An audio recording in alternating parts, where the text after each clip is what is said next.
Breaking news from WRAL. Coverage you can count on. Later this afternoon, Hurricane Francine will make landfall along the Gulf Coast of Louisiana as a Category 1 hurricane. I'll show you what they'll see there and what we'll see here. Also, the UNC school system cuts dozens of jobs and moves millions of dollars to comply with the new diversity policy. We'll break down where that money goes and if employees have options.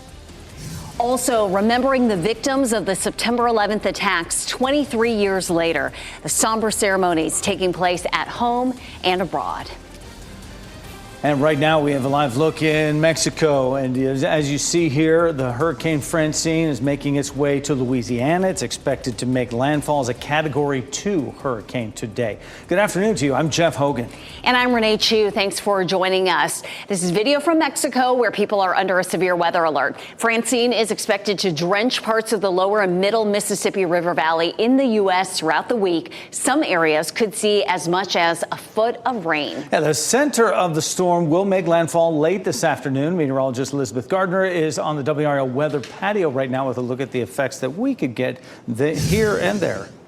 So we've started to see some of the rain bands moving onshore this time yesterday. So a lot of places, of course, as we saw in Mexico, getting pounded already with a lot of heavy rain or storm surge. We're expecting 9 feet of storm surge along the Gulf Coast right now. And it'll be interesting to see some of the live cameras as we get that opportunity going forward through the afternoon. But definitely a lot of heavy rain in New Orleans right now. Once the center of the circulation moves onshore, the worst of the storm will be over. It's still going to be very windy there, but most of the rain is ahead of this storm or on the east side of it. We take a look at the stats. It's about 150 miles southwest of shore there in Morgan City, Louisiana, moving northeast at 13 miles per hour. Still has winds at 90. We haven't seen it increase in speed since, say, about 5 o'clock this morning, and it looks like it may not. Earlier, before 11 o'clock, it looked like that it may become a Category 2 storm now.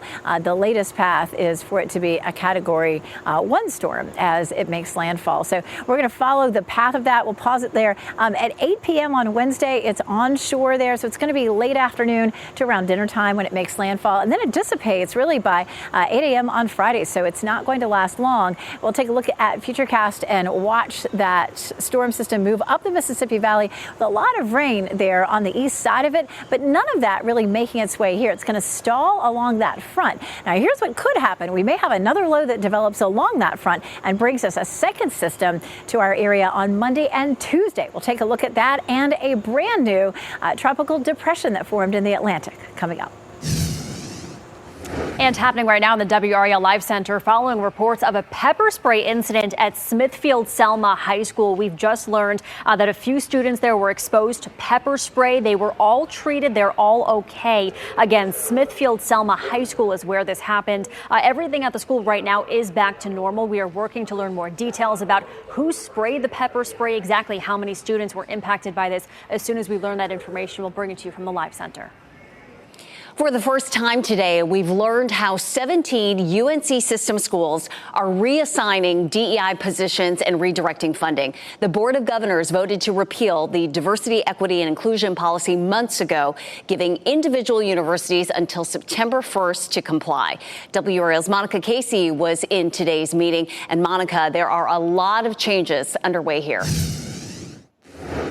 That's right. The new directive is called the Equality Policy. The Board of Governors says it's a commitment to neutrality. Larger universities in the system like UNC Chapel Hill and NC State had a lot of work to do to comply with this new policy. In total, UNC system schools eliminated 59 positions and realigned 132. $17 million in funding was saved, and about $16 million of that has been redirected to other university initiatives. The two schools with the most changes were UNC Chapel Hill and NC State, with $5.3 and $4.9 million saved and redirected. The reports will be scrutinized far and wide. Some will say that the campuses went too far. Some will say that campuses didn't go far enough. It's ultimately the Board of Governors that will judge campuses' compliance with the policy. Board of Governors members emphasized today UNC system schools remain committed to attracting and being inclusive of minority students. Each individual school has provided a lengthy report on what they are doing position by position. UNC Chapel Hills is 17 pages long alone. We'll have more information on what each individual school is doing in our later newscasts. Live in Raleigh, Monica Casey, WRAL News. And back here in the Live Center, we are learning that Harvard's black student enrollment is down after affirmative action ended. This comes after the Supreme Court struck down the school's admissions system, effectively ending affirmative action nationwide. The numbers dipped down to 14% from 18% last year. That is a dip smaller than what they expected, but it is still significant. Harvard did stress steps that it is taking to beef up recruitment. They say they are sending admissions staff to more than 150 cities. They're recruiting in rural areas, and they're also increasing financial aid. Today, people across the nation paused to remember the victims of the terrorist attacks on September 11th, 2001.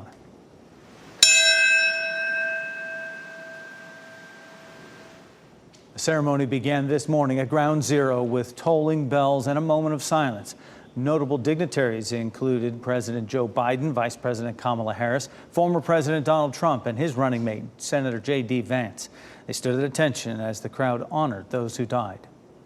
In Arlington, Virginia, military service members saluted as fire and rescue workers unfurled a huge American flag over the side of the Pentagon.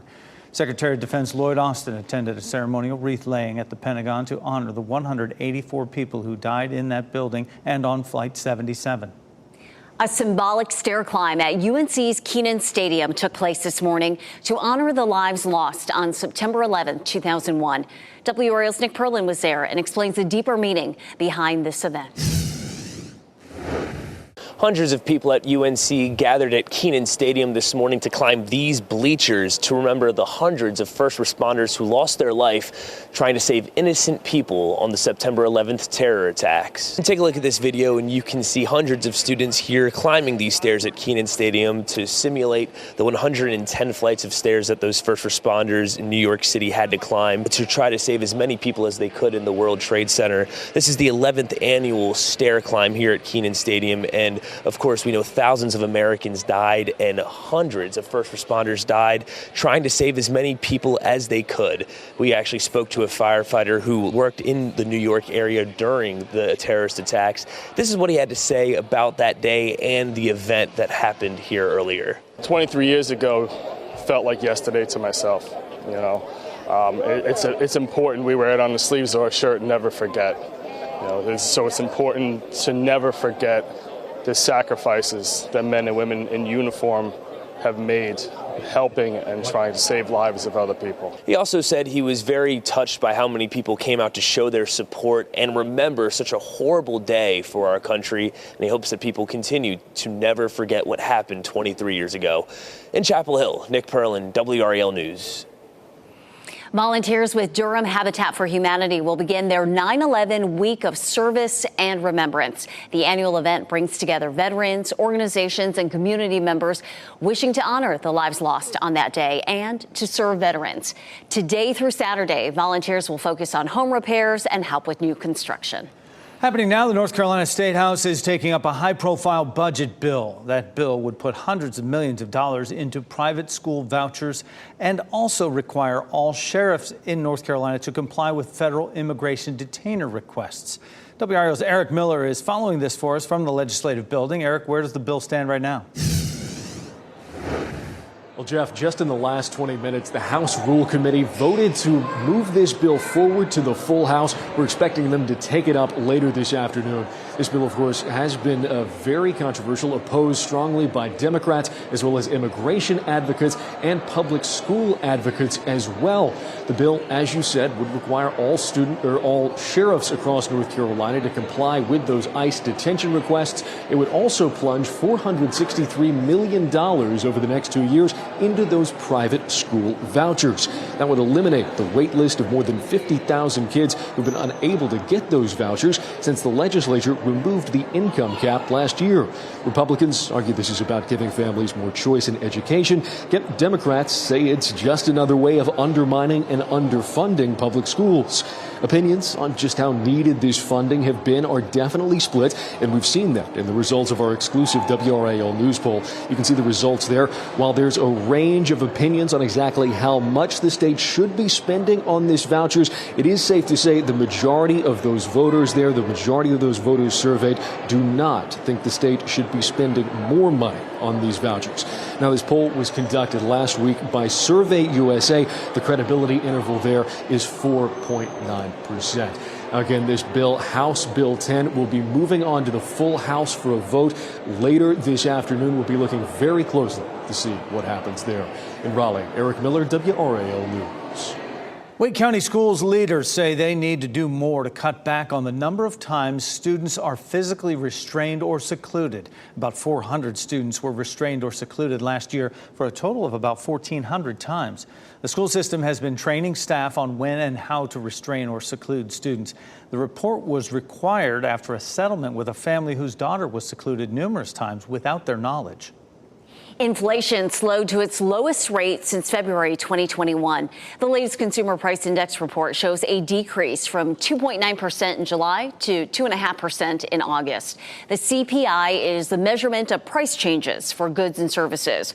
Falling gas prices helped bring overall inflation lower last month. The report could help determine the size of an interest rate by the Federal Reserve at its meeting next week.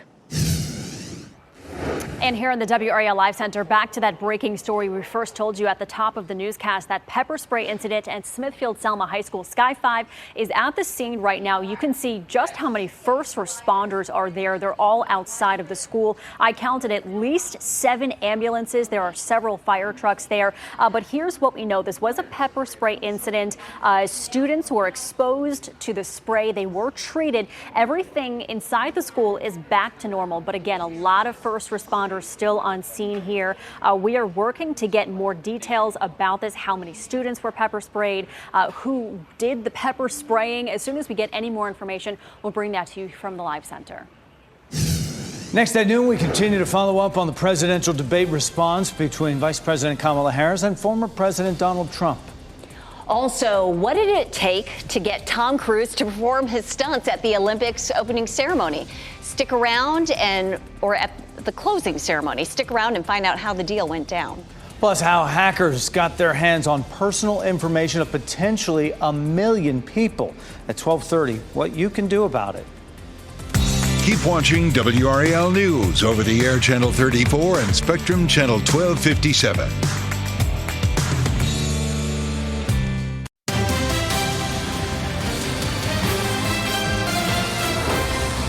Classes are canceled at a high school in Omaha, Nebraska today after police say a 14-year-old shot another student. The 15-year-old boy who was shot is in the hospital with serious injuries. He is expected to survive. This happened just before 12:30 yesterday afternoon at Omaha Northwest High School. Police say they found and arrested the 14-year-old shooter 30 minutes later, a few blocks from the school. We're hearing from the grandfather of the Georgia school shooting suspect. Although he says he blames the shooter's father, he also acknowledges that his grandson bears responsibility. There's no point in talking about anything else other than he's a narcissist and he was evil and he's going to get what he deserves. Unfortunately, he took his son with him. So you blame the shooting on him entirely? No question. Does Colt bear any responsibility for that in your eyes? Absolutely. Who the hell are you going to blame other than Colt? Colt was the one that did it. So first, Colin Gray is the father. He's charged with 4 counts of involuntary manslaughter for allowing his son, Colt Gray, to possess an AR-15 style rifle. Police believe Colt used that weapon to kill 2 students and 2 teachers. The first ever in-person meeting between Vice President Kamala Harris and former President Donald Trump began with a handshake initiated by the vice president. Then the gloves came off. NBC's Peter Alexander looks at the first and possibly only debate between the two before the November election. Donald Trump was fired by 81 million people. Clearly, he is having a very difficult time processing that. which Trump doubled down on when asked about his recent comment that he lost by a whisker. I said that. Are you now acknowledging that you lost in 2020? No, I don't acknowledge that at all. In one of the night's most memorable moments, Harris mocking his obsession with crowd size. During the course of his rallies, he talks about fictional characters like Hannibal Lecter. He will talk about windmills cause cancer. And what you will also notice is that people start leaving his rallies early out of exhaustion and boredom. Trump seeming to take the bait. People don't go to her rallies. There's no reason to go. We have the biggest rallies. And then in the same response, veering from an attack on Harris's record into debunked conspiracy theories about immigrants in Ohio that have grown on the right in recent days. They're eating the dogs, the people that came in. They're eating the cats. They're eating the pets of the people that live there. You talk about extreme. The two also sparring over abortion rights. What I did is something for 52 years. They've been trying to get Roe v. Wade into the states. And through the genius and heart and strength of 6 Supreme Court justices, we were able to do that. Pregnant women who want to carry a pregnancy to term, suffering from a miscarriage, being denied care in an emergency room because the healthcare providers are afraid they might go to jail, and she's bleeding out in a car in the parking lot. She didn't want that. The former president linking Harris to President Biden, targeting their administration's handling of the economy. I've never seen a worse period of time. People can't go out and buy cereal or bacon or eggs or anything else. And it's chaotic. That was Peter Alexander reporting. In an appearance on Fox and Friends this morning, Trump claimed the debate hosted by ABC News was rigged against him. Vice President Harris says she's ready for a second debate. Donald Trump says he will think about it. North Carolina voters say the economy and public safety are among the most important issues to them 2 months before Election Day. That's according to a new exclusive WRAL News poll of 900 North Carolina voters that Survey USA conducted.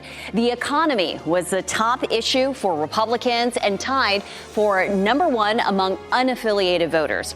Democrats also gave the economy a high rank, though it was behind several other issues such as health care, education, gun control, and abortion. Coming up on our News at 4, WRAL will also report results on how Trump convictions and Harris-Biden actions on Israel are affecting voters. Sad news in the entertainment world. Singer, producer, and entertainer Frankie Beverly has died. His family confirmed he died Tuesday, but no cause was given. Born Howard Stanley Beverly, Frankie Beverly sang with numerous bands in Philadelphia. In 1970, he founded the group Maze. Their work captured the attention of Marvin Gaye, who invited them on his tour as his opening act.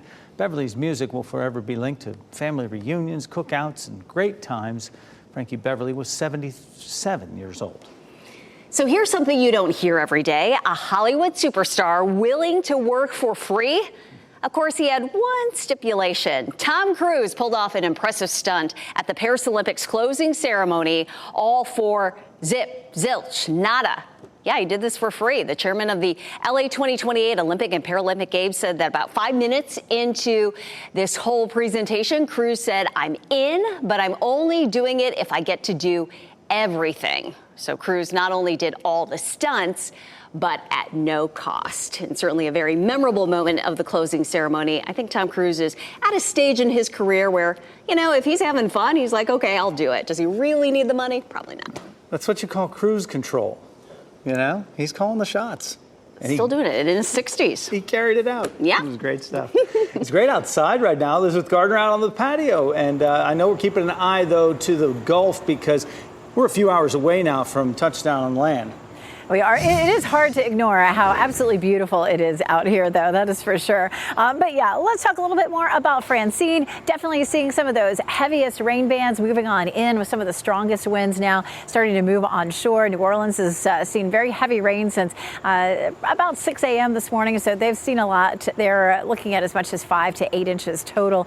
We take a look again at the noon advisory, and about 150 miles is where the center is from shore, moving northeast at 13, winds at 90 miles per hour. Earlier, it looked like that it might become a Category 2 storm before it made landfall, and the Hurricane Center has knocked that back down. Likely to make landfall, say, between 5 and 6 p.m., and then start moving inland and rapidly dissipate, and then just really fall apart as a disturbance sitting right there in the middle of the Mississippi Valley. And then after that, it's still not over in terms of what the impacts may be. We'll pause it there tomorrow at 7 p.m., and it's just a remnant low at that point, but it's going to continue to push a lot of heavy rain up to the north. A lot of that rain is also going to be east. So Mississippi, Alabama, Georgia, even Florida, all likely to see really heavy rain out of this system. And eventually it will stall, and we'll take a look at, we'll throw that front on there. And you can see that stalled front. Along that stalled front, we may see a low developing off the coast of South Carolina, bringing us the potential for some heavy rain by early next week. But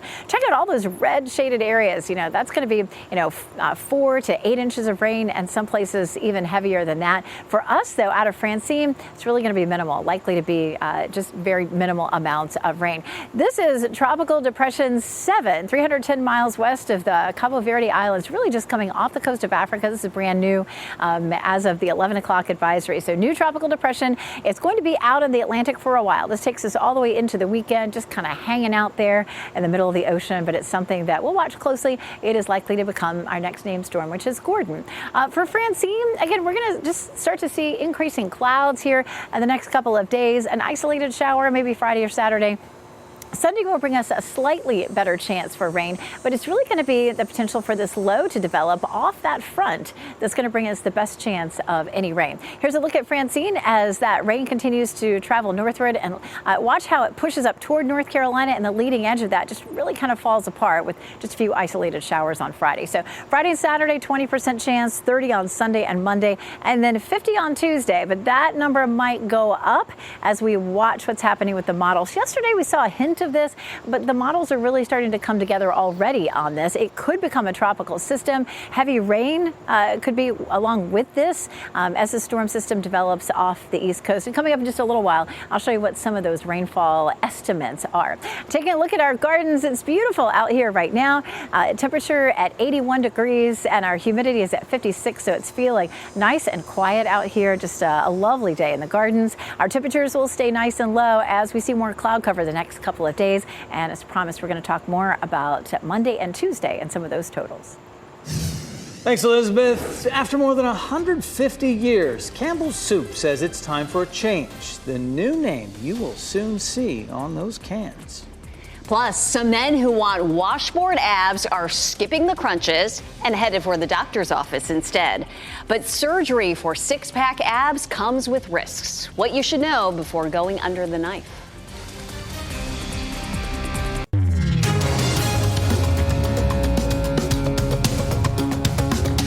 There's a controversy brewing over Keurig coffee pods. The issue is inaccurate claims about the recyclability of the K-Cups. The company has said in the past, in marketing and financial reports, the K-Cups could be effectively recycled.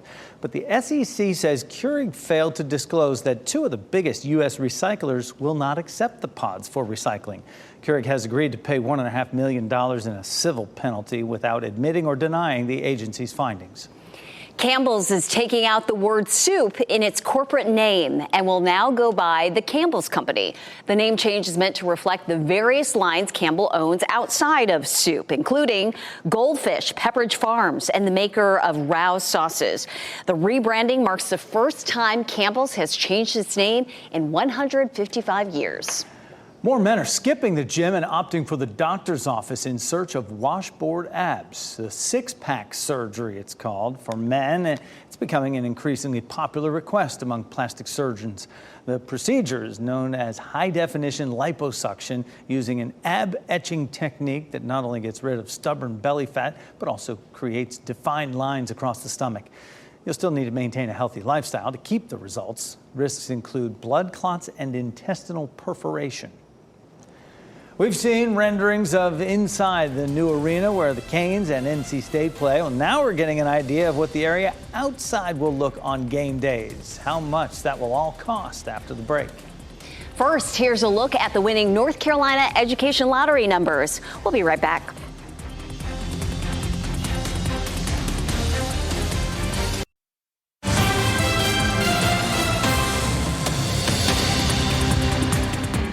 And we continue to follow that breaking news. Smithfield Selma High School, that pepper spray incident we've been telling you about. Sky 5 still at the scene here. A couple of the ambulances have left, but still a pretty heavy presence of emergency officials. We were listening to police radio traffic broadcastify.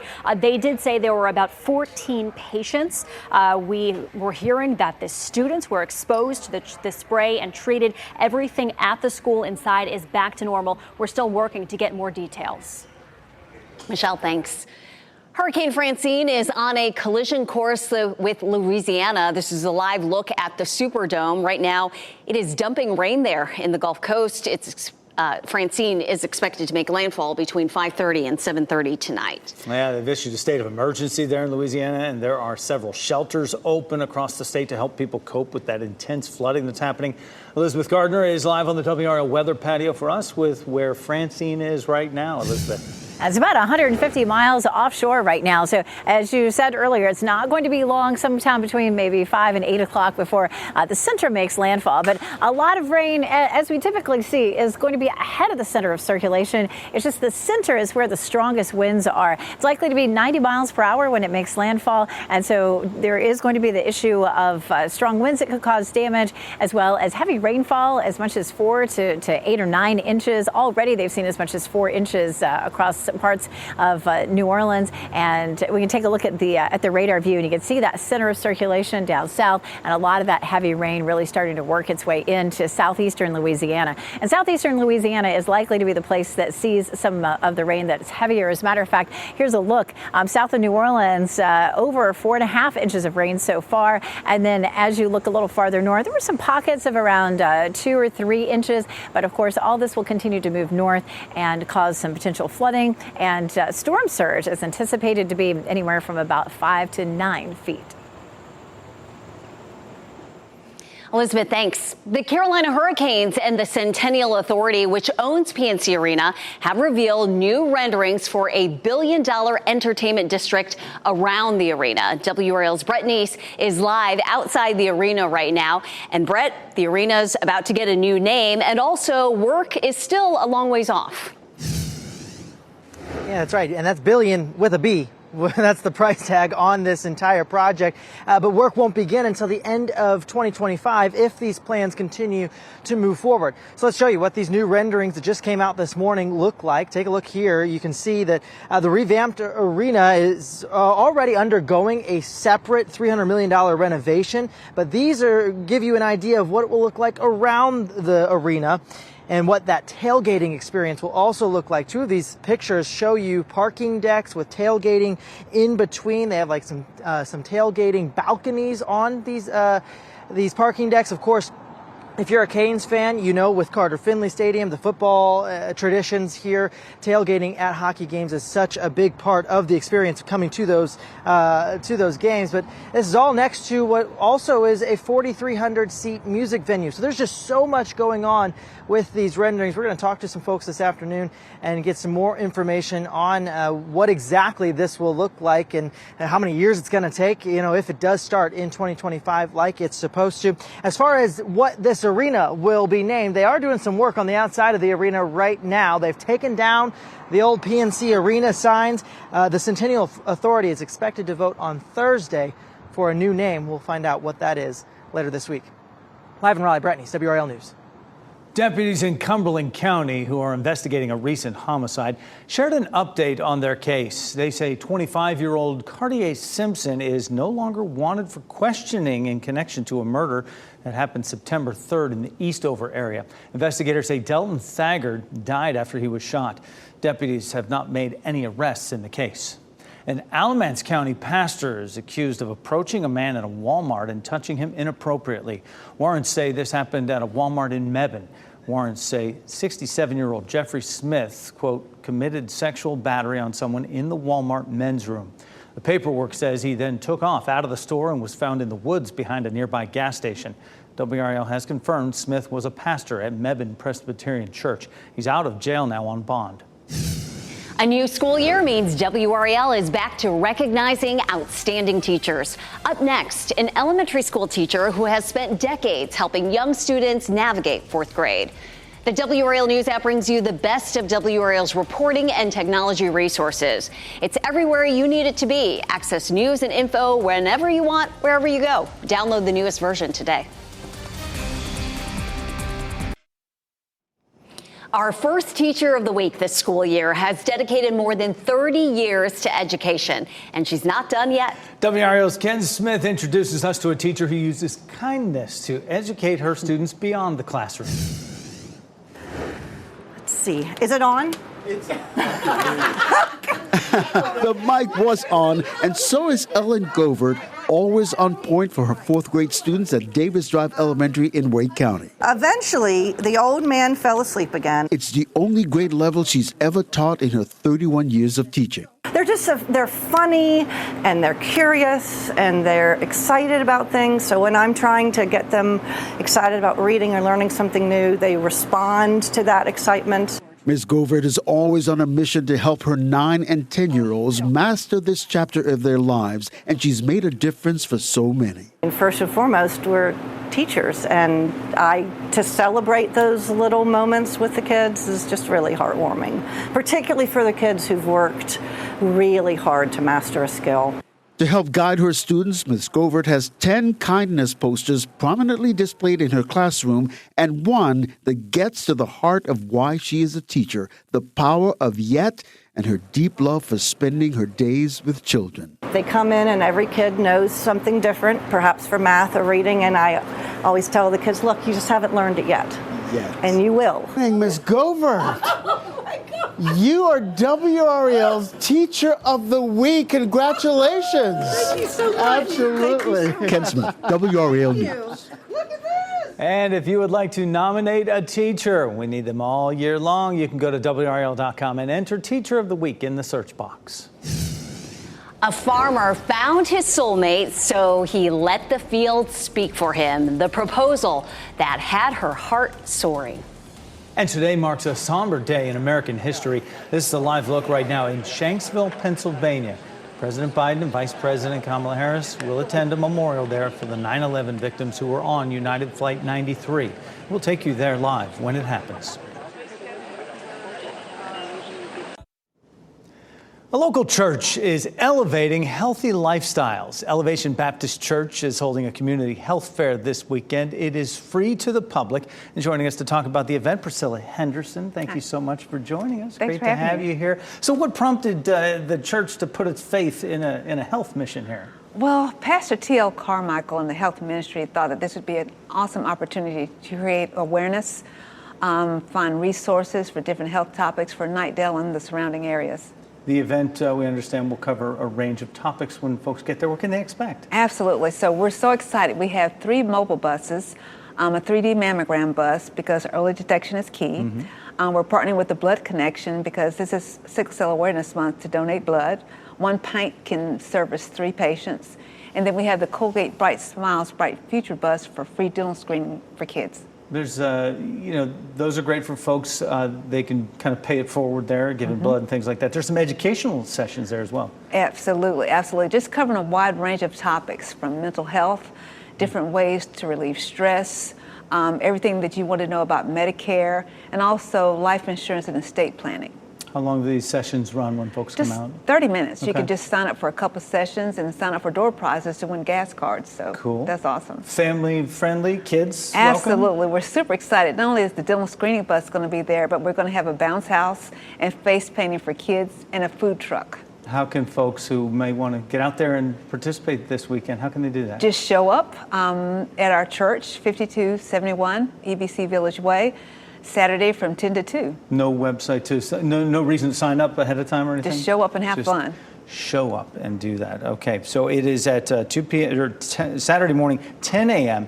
to 2 p.m. Elevation Baptist Church in Knightdale. Yes. And I wish you great success. Hope to see you there. All right, get out there, folks. Have a good time. Priscilla Henderson joining us here. Thank you. With all that information, thank you so much. Thank you. Renee. Jeff, thanks. Today is 9/11, and you're looking live at Shanksville, Pennsylvania. This is where President Joe Biden and Vice President Kamala Harris are taking part in a wreath-laying ceremony for the victims of Flight 93. 44 people died when a plane crashed into a field. Earlier this morning, the president, vice president, and former President Donald Trump attended a commemoration ceremony at Ground Zero in New York City. At 5 o'clock, the president and the vice president will take part in a wreath-laying ceremony at the Pentagon. So visiting 3 different states on 9/11, each remembrance just as meaningful and impactful 23 years later.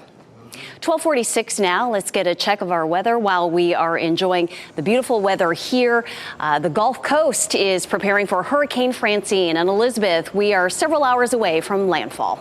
That's right. Most likely between 5 and 8 o'clock before the center of circulation moves onshore. But they started seeing rain yesterday. And in some places, they've already seen 2 to 4 inches, could see as much as 5 to 10 inches in some places as that storm continues to push northward. It's going to be headed straight up the Mississippi River, but it's really spread rain pretty far east. There's rain as far east as Jacksonville, Florida, and as far west as Houston, Texas. So this is going to have a big impact on the South as a whole. And of course, there's the storm surge as well, and that is in swing as well. It may increase a little bit more as the center of circulation crosses over to land, but already seeing the potential for some flooding there. The red shaded area south and west of New Orleans is 9-foot storm surge, and this is a very, very flat area. So 9 feet of storm surge is really going to cause a lot of problems for folks. It's going to be around 3 feet in New Orleans, and New Orleans also really low lying. So certainly the potential for some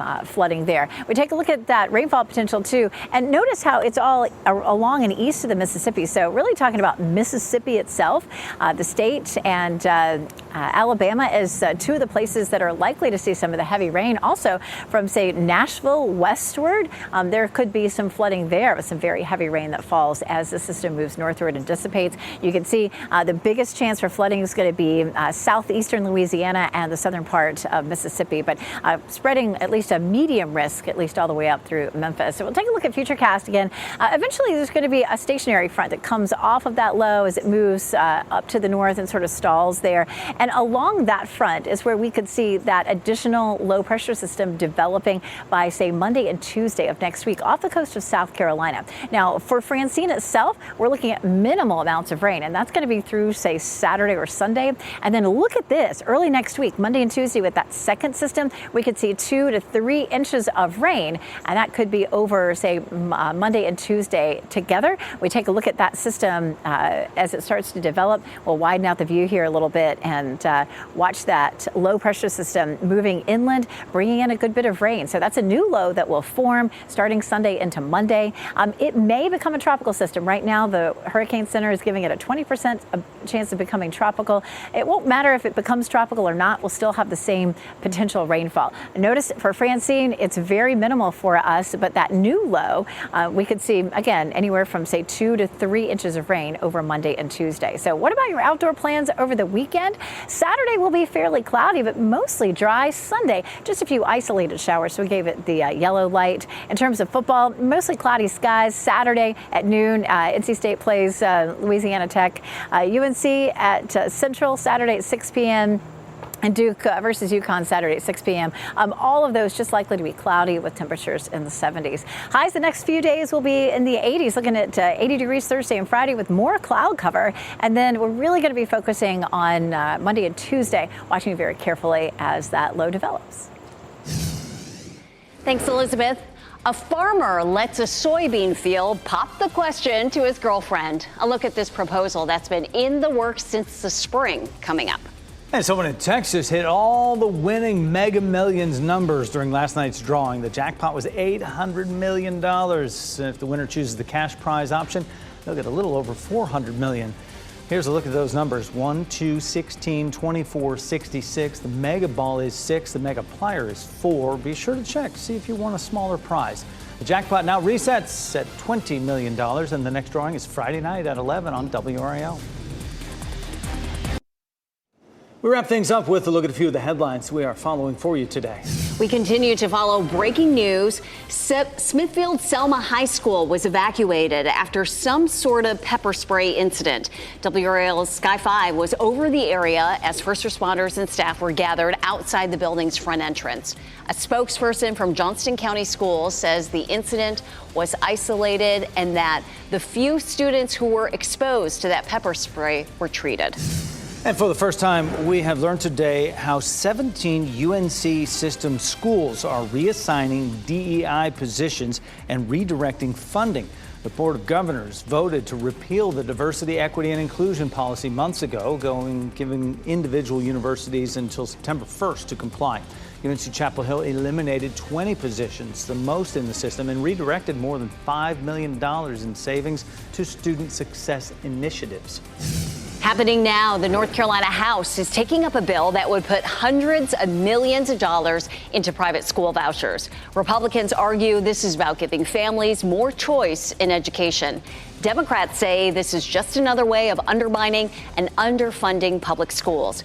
We will continue to follow this legislation and let you know what's next on our evening news and on WRAL.com. A North Dakota farmer went to the sky to ask his girlfriend's hand in marriage. Justin Lehman planted soybeans in such a way that they formed the phrase, "Marry me." He came up with the soybean message idea last May and used technology and precision planting to make sure the words came out correctly. Of course, the only way Haley, Lehman's future bride, could see that proposal was from above, so Lehman had a friend take the couple up in an aerial crop tour. Haley saw the message, and she said yes. They plan on getting married next year in between planting and harvesting. Now that is long-term planning. So romantic. I like that. Well done. Our pet of the day comes from Cat Angel's Pet Adoptions. This is Petey here. This goofy, lovable chunk has not found a wet food he doesn't like. He loves to be brushed and enjoys playing with springs and rubber mice. Petey also very much loves playing with his brother and hopes to be adopted with them. At 5 years old, he's made it to adulthood and would be good with a more relaxed family member. No crazy kitten energy to burn off. If you'd like to meet him in person, fill out an application on the Cat Angels website. Coming up on WRAL News at 4, residents in Heritage Park prepare for temporary displacement amid redevelopment. WRAL's Julian Grace has a look at their future as Raleigh Housing Authority moves forward with a newly planned development site. Enjoy this beautiful afternoon out there. NBC News Daily is next on WRAL, your next local news update in 30 minutes. And you get breaking news updates anytime with our WRAL News app. Have a great day. Keep watching WRAL News over the air Channel 34 and Spectrum Channel 1257.